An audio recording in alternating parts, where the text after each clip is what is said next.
in the saddle again. Having worked on Nightmare on Elm Street films 2, 3, and 4, Kevin Yeager has had plenty of opportunity to develop his makeup for the maniacal Freddy Krueger. Why should we fight? We're old friends, you and I. Remember? Let's get high. The first Nightmare on Elm Street film was pretty exciting for me because it was my first film, and there was not only, you know, the Freddy makeup, which was already established in one, but you never really saw him, so it was sort of allowed enough freedom to change his look, you know, give him more details around his, you know, his scar areas and stuff like that. That was quite exciting because I got to do the Freddy makeup, which was a great thrill, and to work with Robert Englund and all this. And also I had a chance to create a couple of effects, you know, a couple of puppet heads, which was at that time just enough for me. And then we got into part 3, which was my second Nightmare on Elm Street film. And in that one, I created a 10-foot Freddy snake with a head of about a 1.5 feet wide and had a full mechanical face to it.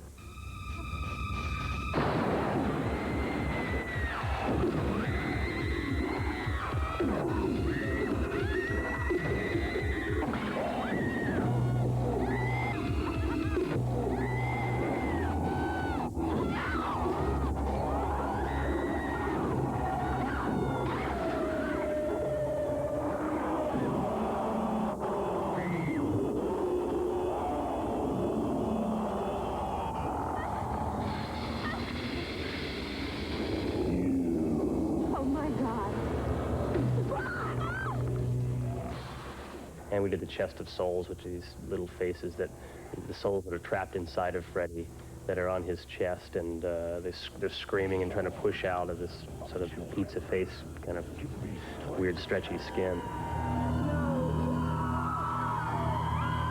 The challenge of a major makeup session every day can be a tiresome chore for the man who portrays Freddy Krueger, actor Robert Englund. So when offered another heavy makeup role, as the title character in the remake of The Phantom of the Opera, it was not an easy choice to make. And I thought about it for a while, and I said, do you get me Kevin Yeager to do the makeup, who's the best guy in the world? I said, I'll do it. And we worked it out to get Kevin again. And I saw these genius designs of this vain aristocratic face that he'd come up with, you know, and the patchwork look to it, and the kind of Beethoven mane of hair. And I said, I have to do this.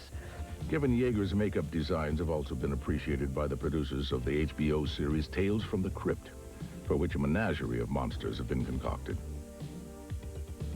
He had done work on such films as The Borrower, The Hidden, Bill and Ted's Bogus Journey, and even the Weird Al Yankovic music video, I'm Fat. We asked Kevin how these creatures are created.